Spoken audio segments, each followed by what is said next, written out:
este plan de desarrollo es el desarrollo humano sustentable.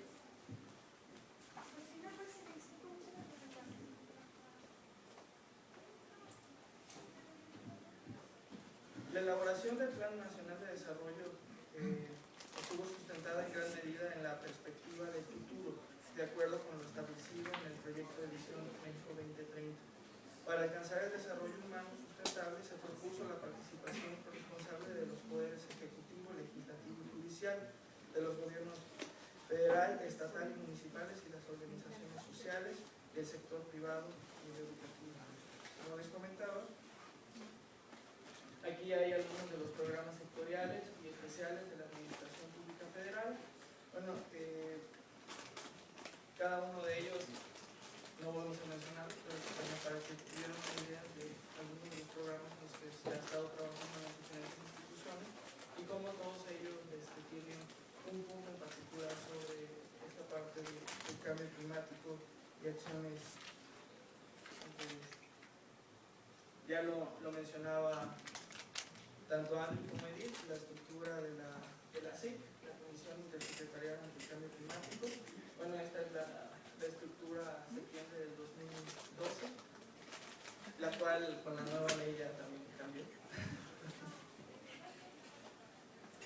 Y bueno, ya también lo mencionaba que cuenta con diferentes grupos de trabajo y si ustedes se pueden dar cuenta, como un grupo transversal se encuentra el PEC, que también lo mencionaba Andrew, tiene esas estrategias o compromisos que tiene cada una de las instituciones para trabajar referente a estas acciones tanto de mitigación y adaptación.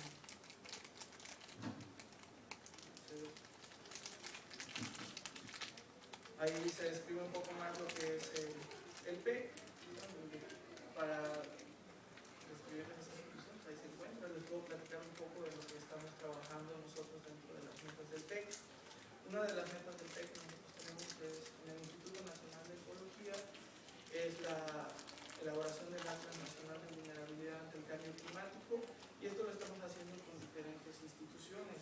Con ellas estamos participando con el CENAPRED, está participando el INTA, la CONAGUA, está participando la CONAFOR, la SADARPA, está participando también el INEGI, y bueno, se espera que en un futuro se puedan anexar muchas más instituciones.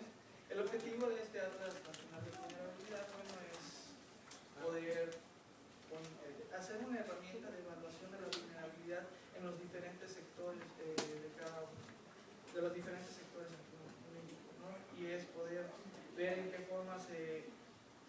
forma somos vulnerables actualmente y cuáles podrían ser los posibles medidas de adaptación a esa vulnerabilidad. Y esto proyectarlo a escenarios de cambio climático que nos podrían dar una idea sobre la vulnerabilidad a futuro. Bueno. El PEC, bueno, está integrado por 4 componentes fundamentales para el desarrollo de política integral, que es la visión a largo plazo, la mitigación, la adaptación y elementos de política transversal.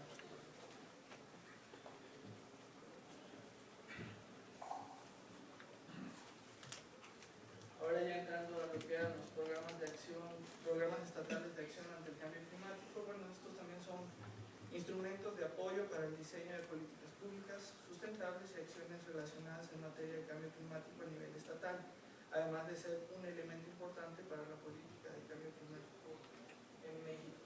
Bueno, el Instituto Nacional de Ecología, ahora INEC, o Instituto Nacional de Ecología y Cambio Climático, tiene como una de sus obligaciones para apoyar a cada uno de los estados a la elaboración precisamente de sus planes estatales de acción ante el cambio climático, y en estos planes estatales de acción ante el cambio climático ellos tienen la función de ver tanto sus medidas de mitigación, las medidas de adaptación, también hacer estudios de vulnerabilidad, también inclusive hacer sus propios inventarios de gases de efecto invernadero y de emisiones, y estrategias para precisamente mitigar y diseñar sus medidas de adaptación. Ahora, ¿qué es lo importante? No es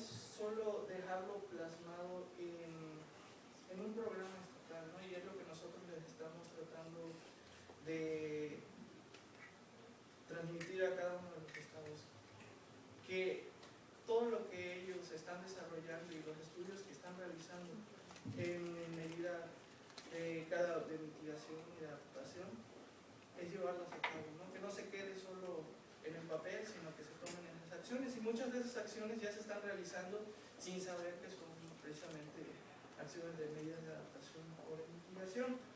Y bueno,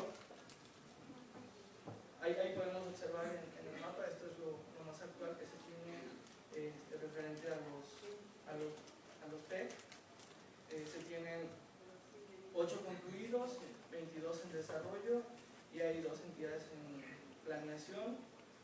Ya existen comisiones estatales de cambio climático, hay 16 constituidas y una regional, y estas comisiones estatales, bueno, promueven lo que son las leyes locales de cambio climático. Ya hay algunas establecidas y hay otras que se encuentran en planeación, y bueno, algunos de estos estados ya también cuentan con su inventario estatal de gases de efecto invernadero. Ya hay 16 concluidos, hay 16 en proceso y 2 en actualización. Bueno, ahí cabe mencionar, ¿no?, que el Instituto Nacional de Ecología en 2008, en colaboración con la Universidad de Veracruzana y el Instituto de Ciencias de la Atmósfera, bueno, pues desarrollaron lo que fue la guía precisamente para los planes estatales. Bueno, ahora ya entramos al Plan de Acción Climática Municipal. Bueno, este es un proyecto bastante ambicioso. ¿Por qué ambicioso? Bueno, porque aquí ya se trata, en los PEACs, a nivel estatal, el trabajo que se está haciendo no es solo con el gobierno del estado, sino también con diferentes universidades y diferentes órganos no gubernamentales, diferentes ONGs. Y se trata de crear capacidades en los estados para que ellos sean los que en un futuro puedan desarrollar sus propias iniciativas y investigaciones. Bueno, a nivel estatal esto ha sido complicado y ambicioso. Llevarlo a nivel municipal, bueno, es un sueño que se está viendo ahora plasmado ahí, es ahora una realidad.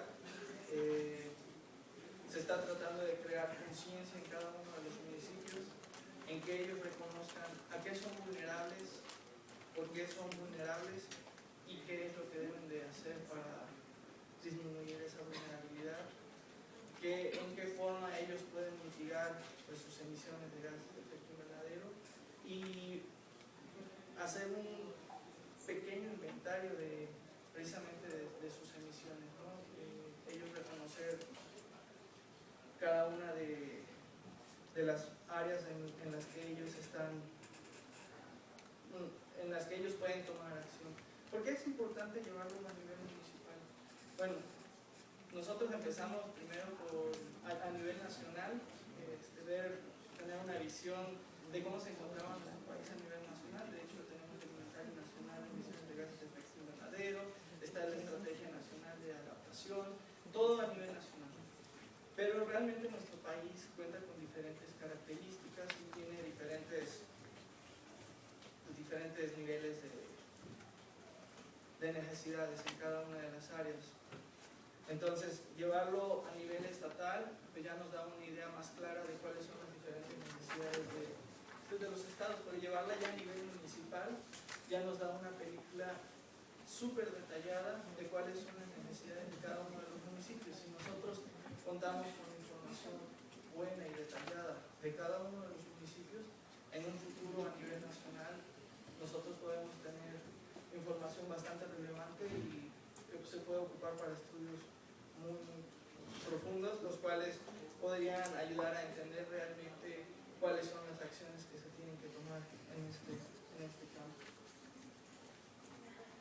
Aquí este mapa nos muestra algunos de los municipios los cuales ya se encuentran trabajando con su PACMUN.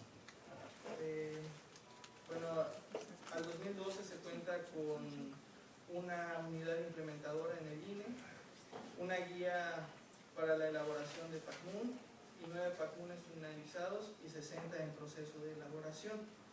Este es un proyecto ambicioso que va andando y bueno, esperamos que siga rindiendo frutos en un futuro. Ahora ya entramos a lo que es la Ley General de Cambio Climático. Bueno, ya lo comentaba un poco antes, pero aquí en lo que nosotros ubicamos, toda esta información que les estoy presentando es un breve resumen de lo que ustedes van a poder apreciar en lo que es la quinta comunicación nacional ante la Convención Marco de las Naciones Unidas, parte del informe que nosotros vamos a entregar. Y bueno, hacemos un breve análisis de todos estos puntos, ¿no? Ahí van a encontrar ustedes ya información más detallada. Aquí simple y sencillamente hice una síntesis sobre todos estos puntos. Tocando el tema de la Ley General de Cambio Climático, bueno, dice que México se convirtió en el primer país en desarrollo en contar con una legislación integral en cambio climático. Y bueno, el 6 de junio del 2012 se publicó la Ley General de Cambio Climático en el Diario Oficial de la Federación y entró en vigor el 10 de octubre. Yo tengo muy presente lo del 10 de octubre porque a partir de esa fecha nosotros dejamos de ser INE y ahora somos INEC. Y yo también dejé de ser jefe de departamento y ahora todavía no tengo puesto de INE.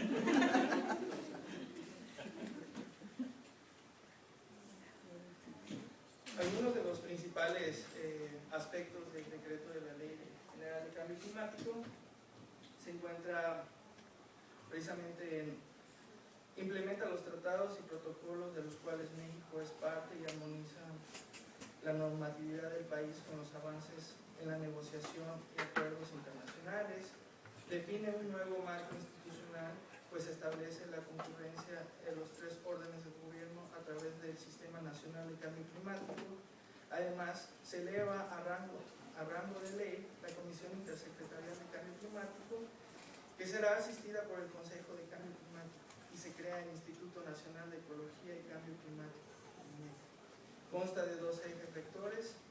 En cuanto a mitigación de emisiones de gases de efecto invernadero, se establecen instrumentos regulatorios, el Inventario Nacional de Emisiones y el Registro Nacional de Emisiones, y económicos, sistema voluntario de comercio de permiso de emisiones, es decir, mercado de bonos de carbono, así como el Fondo para el Cambio Climático. Para el cumplimiento de metas de reducción de emisiones, así México se compromete a reducir el 30% de sus emisiones hacia el 2020, así como 50% de sus emisiones hacia el 2050, en relación con las emisiones del 2000. Respecto a las medidas de adaptación, la ley establece instrumentos de diagnóstico como el Atlas Nacional de Riesgos del 2013 o la creación de instrumentos de planificación urbana y prevención ante desastres naturales. Garantiza que la Política Nacional de Cambio Climático estará sujeta a la evaluación periódica por un consejo independiente integrado por representantes de la comunidad científica, iniciativa privada y sociedad civil. Bueno, parte de estos puntos ya los habíamos charlado. Por ejemplo, yo les comentaba que habíamos visto una estructura de la SIC. La SIC estaba presidida por lo que era el secretario, pues, de la Semarnat, el secretario de Medio Ambiente y Recursos Naturales. Ahora la SIC, al pasar a ser ley, ya va a estar presidida precisamente por el Poder Ejecutivo del presidente, el cual puede delegar estas funciones tanto al secretario de Gobernación o al secretario de Medio Ambiente. Pues se creó el Instituto Nacional de Ecología y Cambio Climático, en el cual ahora nosotros ya tenemos más responsabilidades. Nuestro instituto era aproximadamente unas 350 personas. Este número se tiene que elevar exponencialmente, ya que también se tiene que crear un instituto en cada uno de los estados en los que ellos vayan a trabajar estos diferentes puntos. Ya es casi una obligación. Bueno, nosotros también estamos encargados de elaborar las comunicaciones nacionales. Bueno, el INE estaba encargado a través de la coordinación del programa de cambio climático de elaborar las comunicaciones nacionales ante la Convención Marco de las Naciones Unidas, y bueno, nosotros las seguiremos llevando, asimismo de desarrollar lo que es la estrategia nacional de adaptación, de llevarla a otros niveles, ir trabajando en conjunto precisamente con los estados y con los municipios, ahora más de cerca, poderlos apoyar ya de forma diferente y realizar inclusive ya investigaciones.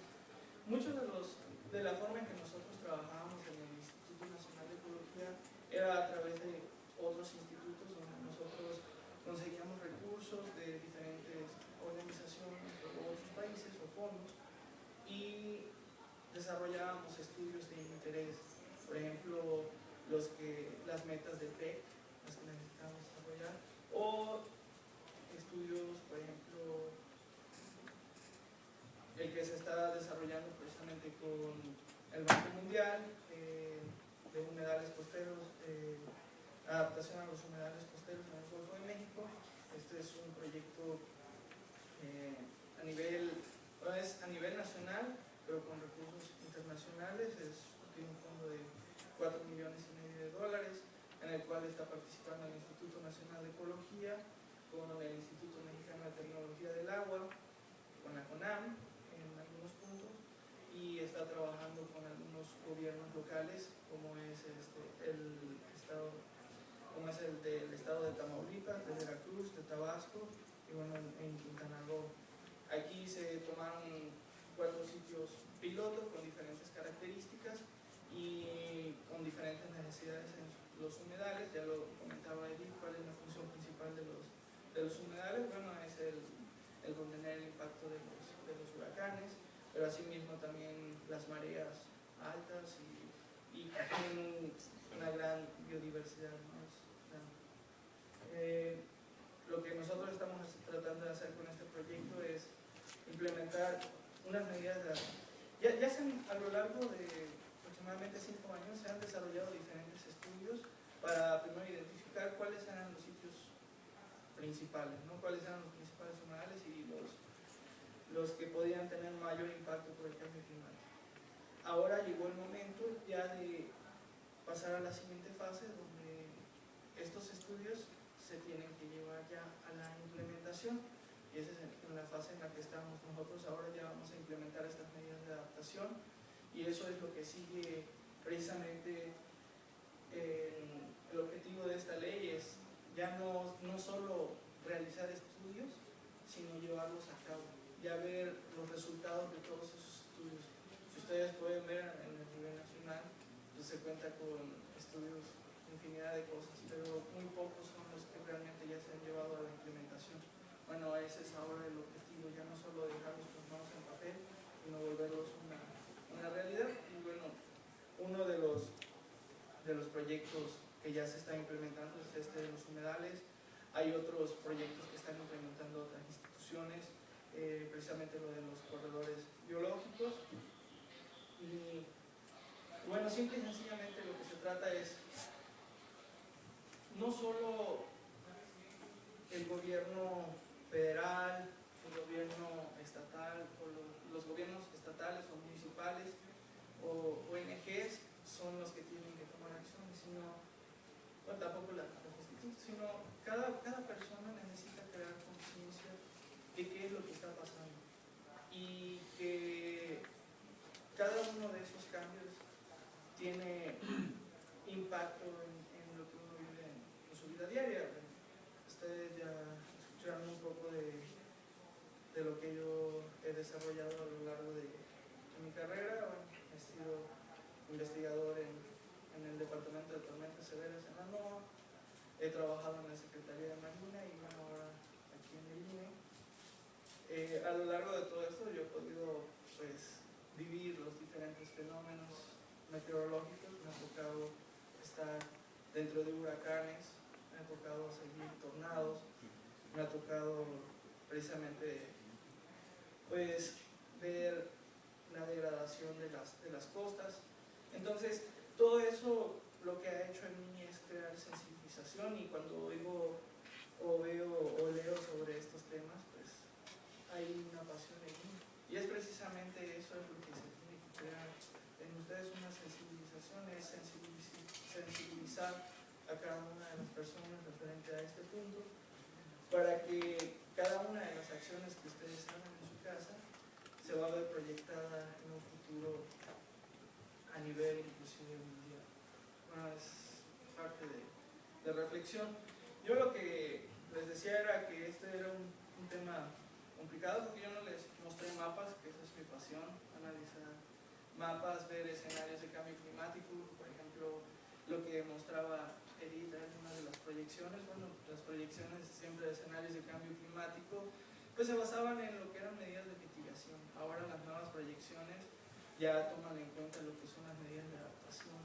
¿Por qué ya toman en cuenta las medidas de adaptación? Porque se ha observado que el mitigar no ha sido suficiente, que ya la población y los diferentes gobiernos necesitan ya tomar esas medidas de adaptación, necesitan ya tomar acción hacia ese punto.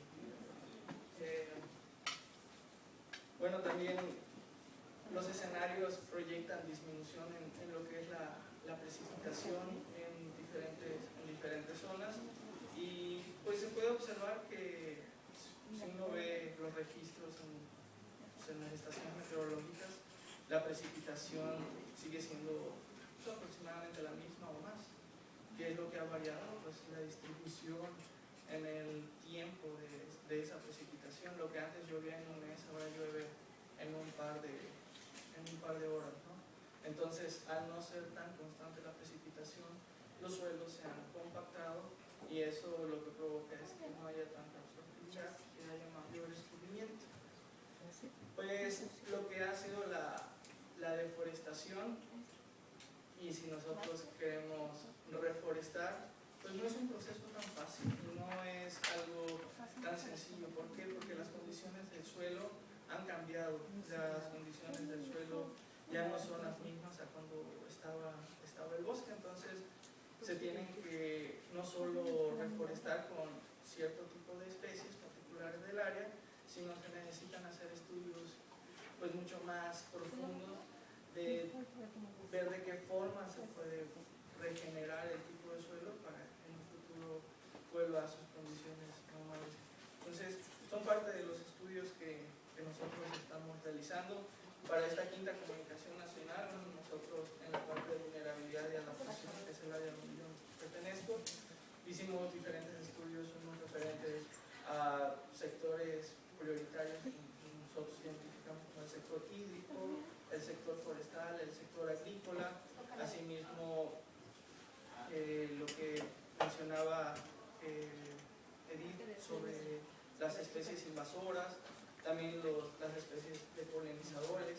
Son muchos temas que se pueden desarrollar y que nosotros consideramos a veces insignificantes y que tienen un gran impacto. Por ejemplo, el de los polinizadores, y uno no entiende de qué forma ellos pueden ayudar, y ellos son los principales precursores de la polinización en toda esa área y la generación de diferentes productos, ¿no? Se acaba de dar el caso donde en una zona se sembró maíz transgénico, y precisamente las abejas andaban en estas áreas. La miel que produjeron también llevaba algunas pequeñas muestras de este maíz. Entonces ya la miel que se exportaba hacia esos lugares ya también fue rechazada por otros países, porque precisamente ellos no quieren ese tipo de productos. Entonces son pequeños factores que nosotros no observamos, pero que tienen un gran impacto en lo que es la economía. Bueno, creo que ya llegó el momento ahora de sus preguntas más que de mis comentarios. Esta es mi última diapositiva. Digo, no traía logos ni más, precisamente porque nosotros ahorita no podemos usarlos. Mi nombre es Luis Nava. Era jefe de departamento en el Instituto Nacional de Ecología. Ahora pertenezco al Instituto Nacional de Ecología y Cambio Climático. No sé cuál es mi puesto. Bueno, aquí estamos.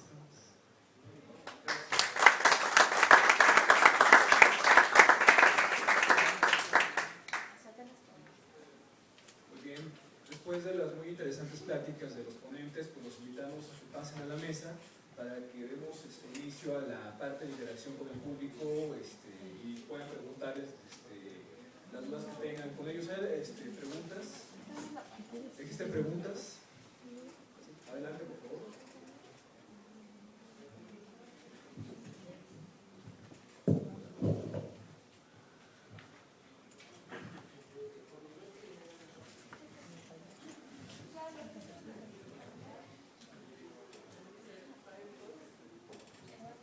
Muchas felicidades. La verdad es que han sido muchos los temas que han tocado y es difícil hacer las preguntas porque pues, el mosaico es muy amplio. Pero yo creo que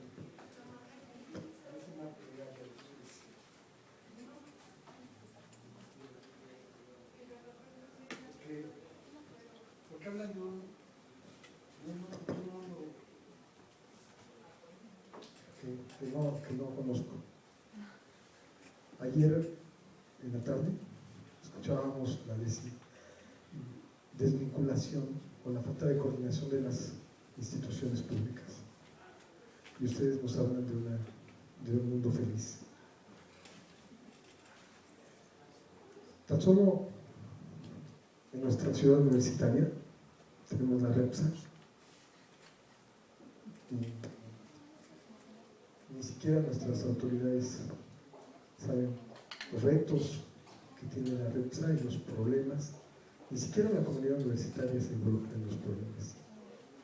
Entonces, involucrarse en los problemas nacionales, pues tampoco involucra a las autoridades en forma competente. Por decirlo de otra manera, tan solo ustedes hablan de áreas de cambio climático, de un mundo verde, donde la ciudad, la catástrofe ecológica que vive en la ciudad. ¿Y el mundo de quién es? La cultura islámica cristiana se lo entregó a los hombres, Dios le entregó a los hombres del planeta. Y estamos pensando que estamos tratando de cuidar a Hawái. Ustedes así lo ponen poco, que vamos a ver cuántos jaguares y cómo le hacemos para cuidar al jaguar o a ver el paraíso. Bueno, ¿y dónde quedamos nosotros? ¿Quién está haciendo algo por nosotros, por las ciudades? Aquí en la REPSA va a pasar lo que está pasando en Chapultepec. Que unas cuantas especies están acabando con el ecosistema. Hablo de zanates, hablo de ardillas, hablo de eucaliptos, ¿no? Que parece que es fauna silvestre. ¿Cuál fauna? Son plagas. Antes estaban las cucarachas y las ratas, pero ahora las ardillas y estas cosas son lo mismo. Están acabando la ecología. ¿Y quién ordena eso? ¿Y dónde está una autoridad que diga, cuidado, esas son plagas, están matando a todas las aves, no hay biodiversidad en Chapultepec, nomás acérquense a los árboles, están todos muriéndose, ¿verdad? En las áreas rurales es diferente que en las áreas urbanas la catástrofe, porque en las áreas urbanas es un problema de cultura. En las áreas rurales es un problema económico. O sea, la gente vende sus árboles, los halcones, los pericos, los loros, por un problema económico, ¿verdad? Entonces son diferentes las naturalezas. Pero estamos en un sistema donde el gobierno atiende los poderes feudales. Porque si nosotros nos interesamos un poco, bueno, vamos a ver las instituciones de cerca. Banco Mundial, Banco Interamericano de Desarrollo. Banco Mundial tiene una oficina que apoya proyectos ecológicos, tiene sus oficinas aquí en Palacio Nacional. Ahí está una señora que se llama Claudia Grayer. Y si uno le plantea un proyecto y es asistencialista, le da viabilidad, pero si la gente genera recursos, cuidado, lo rechaza. O sea, tiene que ser asistencialista. Si planteamos al programa SEQI de Banco Interamericano de Desarrollo y le planteamos un problema forestal, acepta, pero si el problema forestal lo integramos a un área productiva, lo rechaza. La Unión Europea actúa solamente por convocatorias y desde hace 4 años no hay convocatorias. Entonces, no hay recursos para los proyectos viables. Los asistencialistas sí, para mantener un cierto estatus, ¿no? Los asentamientos humanos son una catástrofe. El Alto Lerma, no hay autoridad ahí que ordene las áreas productivas, las áreas naturales, los asentamientos. ¿Dónde está el gobierno? ¿Dónde está el Estado? ¿Dónde está el municipio, el gobierno federal, el gobierno estatal? Yo no quiero ser catastrofista, porque de alguna manera pregono con el ejemplo. Tenemos una organización que se llama la Sociedad para el Desarrollo de la Biosfera,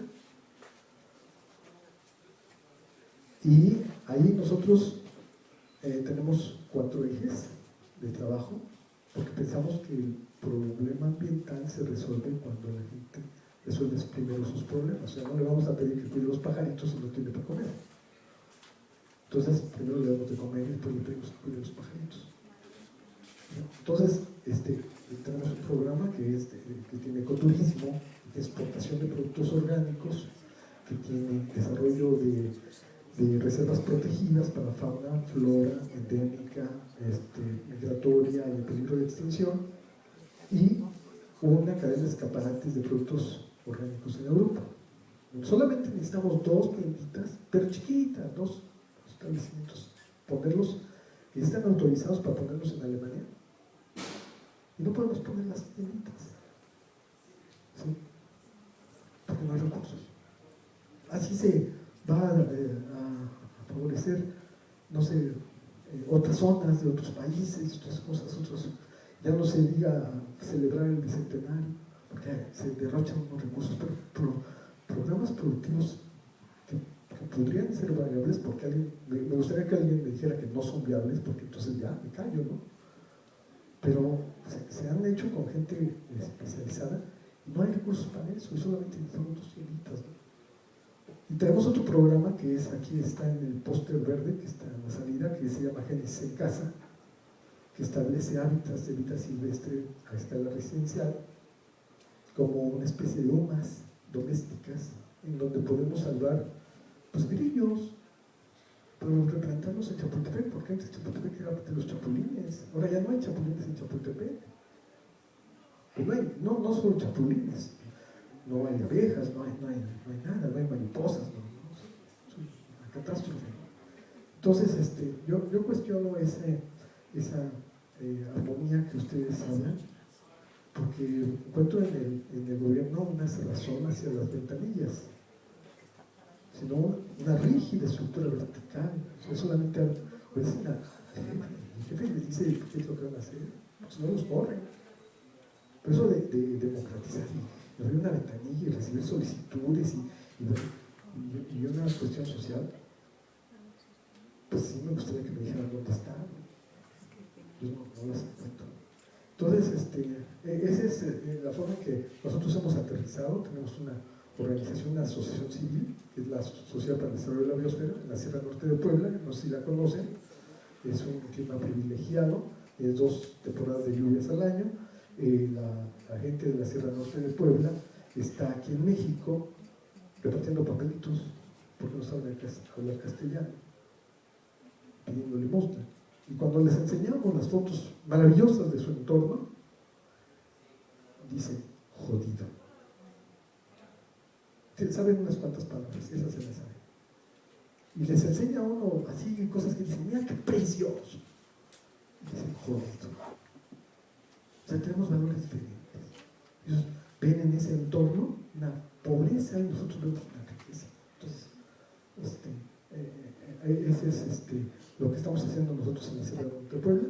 Y aquí en la ciudad, en las megaurbes, estamos proponiendo lo que son los hábitats a escala residencial. Bueno, ese es mi comentario. Gracias.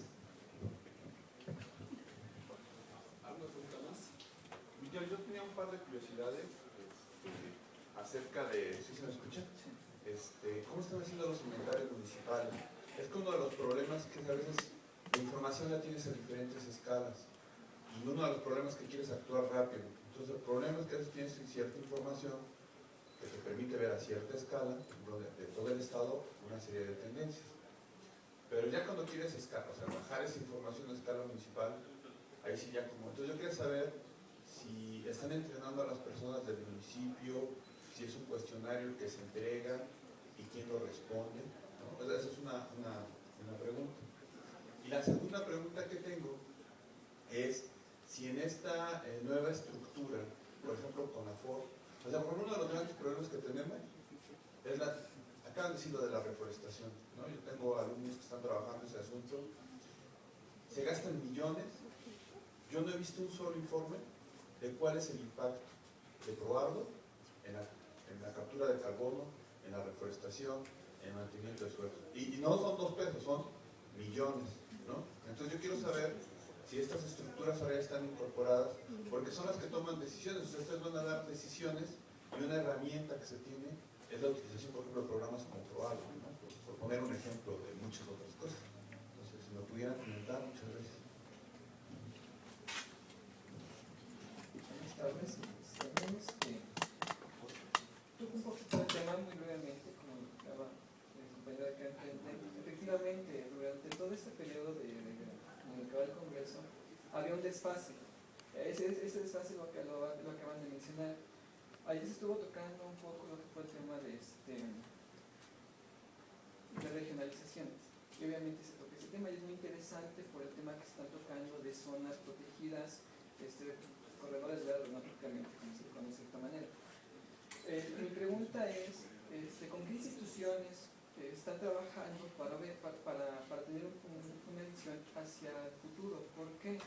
Porque con todo el problema del cambio climático también se tiene previsto que en cuanto aumente 1 metro el nivel del mar son 20 millones de mexicanos de poblaciones que se van a tener que recorrer, es una migración ecológica que se le llama, se van a recorrer a digamos que estas partes que son más ricas, porque obviamente hay más recursos y son las zonas que van a estar prácticamente libres.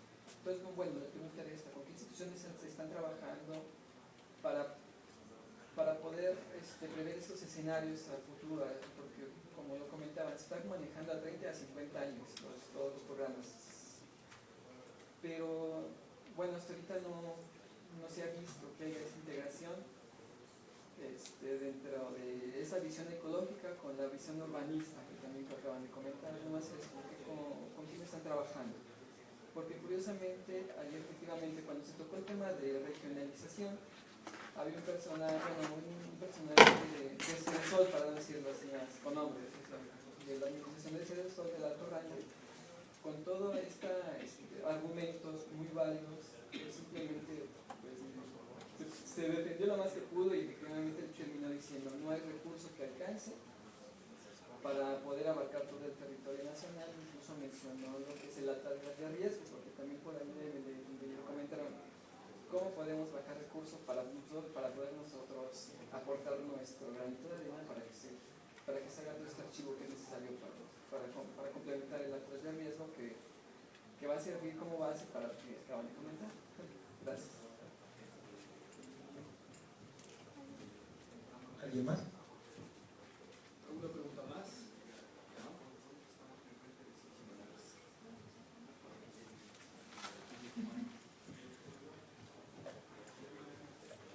Bueno, nada más quiero hacer la aclaración para que podamos ir contestando poco a poco las preguntas, y es que este panel, aunque sí es política pública, si se dan cuenta es del sector ambiental.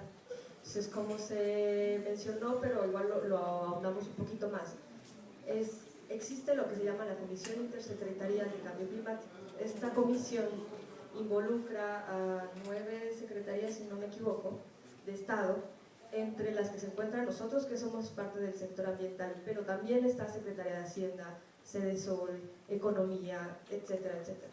Entonces nosotros estamos ahorita mostrándoles como el enfoque a partir del sector ambiental, pero claro que también hay acciones de las que nosotros, digamos, no podríamos dar cuenta, pero es decir, existen acciones que tienen que ver, por ejemplo, con ordenamiento territorial, ¿no? acciones que tienen que ver con manejo eficiente de la energía, etcétera, ¿no? Entonces, es decir, son una serie de acciones que dependen de las diferentes secretarías y que nosotros estamos mostrándoles como la parte del sector ambiental. Por el otro lado, a mí me gustaría como hacer un poco de énfasis en que, si bien es cierto que no me queda ninguna duda en que hay que diseñar estrategias diferentes para las ciudades que para el campo, eso nadie podría discutirlo, me gustaría nada más hacer énfasis en que no pierdan, o sea, no lo desvinculen completamente, o sea, no hay que perder la noción de que al final todo lo que tenemos en las ciudades proviene de algún lugar y es del campo, y si no es de nuestro campo, es del campo de algún otro sitio. El agua, para poder tenerla aquí, tenemos que tener bosques saludables. Los alimentos, las zonas que claramente queremos que hayan zonas conservadas, pero no desconocemos que necesitamos zonas, por ejemplo, de pastizales para la creación de ganado o para cultivos de arroz o de lo que ustedes quieran, ¿no? Es decir, sí me queda claro que hay que tener programas independientes que se están generando, pero no desvinculemos completamente, ¿no? Hay que tener como esa idea muy clara de que, por ejemplo, lo que hablábamos de los manglares, no es un problema lejano de las ciudades, o sea, Tabasco ahí lo tenemos inundándose cada lluvias y no es un problema desvinculado. Entonces, solo no perder de vista eso y sí, claro que hay que trabajar en proyectos independientes, pero también hay otros temas que no se tocaron en esta mesa, pero que también se están trabajando, ¿no? Totalmente de acuerdo con Edith, lo que mencionó. Voy a tratar de contestar varios comentarios y preguntas de manera simultánea. Totalmente de acuerdo. O sea, el reto es mucho más oscuro de lo que podemos platicar hoy, ¿no? O sea, y los retos van mucho más allá de las capacidades que existen actualmente en las instituciones y más aún en el sector medioambiental. En temas presupuestales es muy fácil verlo y creo que no falta mencionar, ¿no? Entonces, esa es una de las primeras cosas que existe. La falta también de coordinación, por ejemplo, entre los sectores es evidente, ¿no? Y esto se desprende de prioridades nacionales muy importantes. Presentaba en el programa el Plan Nacional de Desarrollo, en el componente de sustentabilidad ambiental, y hace una diferenciación inicial muy interesante entre bosques y biodiversidad, por ejemplo, ¿no? Entonces, seguimos promoviendo ahí una diferenciación importante entre bosques y biodiversidad cuando la biodiversidad incluye a los bosques de este país. Otra cosa muy importante, hablando de este mundo oscuro, del cambio climático, que yo sí estoy de acuerdo, va más allá. Voy a pasar a la parte feliz. El mundo oscuro es que las instituciones, el país, incluyendo la Universidad Nacional Autónoma de México, no hace planeación, hace programación, ¿no? O sea, el país hace programación. O sea, programamos las actividades que vamos a hacer cada año y cada siguiente año reinventamos nuevas actividades. No se diga a nivel nacional, cada sexenio nos reinventamos un nuevo país, ¿no? Entonces hay que, de entrada, una falta de continuidad de procesos, de personal, que ya mencionaba Yussi, no sé si va a ser jefe de departamento cuando lleva tiempo trabajando el tema, o sea, cosas tan incongruentes como ese tipo de cosas existen en este país. Y si queremos transitar a un mundo feliz en materia de cambio climático y planeación, es la planeación de procesos. El cambio climático es una planeación de procesos. Pero si solamente hacemos programación, o sea, ordenamos las actividades día con día, no podemos rendir cuentas, ¿no? ¿Por qué? Porque tú estás reportando solamente metas programáticas de lo que estás llevando a cabo. Necesitamos transitar a una fase de planeación de procesos. Y planeación causística, planeación de procesos, que es cambio climático. Y hay un poco el comentario de rendición de cuentas. Los programas de subsidios gubernamentales son programáticos, reportan metas, no necesariamente reportan impactos. ¿Por qué? Porque la estructura que existe es eso, son metas, son hectáreas, son beneficiarios, eso es lo que se reporta, ¿no? Si queremos transitar a una fase de planeación de procesos y de impacto, hay muchos instrumentos de política pública que hay que reformular seriamente, ¿no? Y eso solamente se puede lograr a través de una participación no solamente de los funcionarios públicos de diferentes instituciones o sectores, sino de la misma sociedad en general en los procesos participativos que existen, ¿no? Es muy importante eso, con las limitaciones que tenemos. materia de medio ambiente, lo que presentamos los colegas es un marco general de intervención que en la medida de lo posible estamos coordinando los esfuerzos. Si no contamos con un marco general de intervención, dónde, cómo, conceptos, etc., pues de entrada es más oscura la tormenta de lo que está. Entonces, lo que hemos dedicado los esfuerzos los últimos 2 años, prácticamente, que eso es realmente lo que lleva, digamos, el país en materia de cambio climático medioambiental, 2 años, 3 años cuando mucho, es en generar ese marco general de intervención en la medida de las capacidades de ejecución, ¿no? Y en ese punto, pues obviamente en 3 años, todo lo que hemos acarreado durante 300 años o más, pues es imposible revertirlo, ¿no? Sin embargo, es importante generar un marco general de intervención, o sea, cómo le vamos a entrar, en qué le vamos a entrar, cómo vamos a poner de acuerdo, generar los espacios de participación, las capacidades, etcétera, para poder trabajar de una manera mucho más coordinada. Y por otro, hay 2 aspectos puntuales. El tema de la continuidad. No hay continuidad en los procesos de política pública, eso es un hecho, y lo sabemos todos. Trabajamos en ello, hay pocas agencias que tienen continuidad en sus procesos. Las áreas protegidas fomentan un poco eso, es una certidumbre, hay una certeza de continuidad en un territorio, y por eso son espacios importantes de todos, ¿no? La sociedad civil en general, podemos participar para mostrar que estos sitios son los foros, los espacios de esperanza, al final de cuentas, ¿no? Y muchos grandes proyectos justamente de desarrollo sustentable rural se llevan a cabo en áreas protegidas. Entonces hay que promover eso y expandir. Y por último, es muy importante, el cambio climático nos está orillando a ser más plástico de lo que somos, ¿no? Pues, todas nuestras herramientas de programación, esperemos en algún momento de planeación, deben de ser más plásticas, y no lo son, ¿no? ¿A qué me refiero con esto?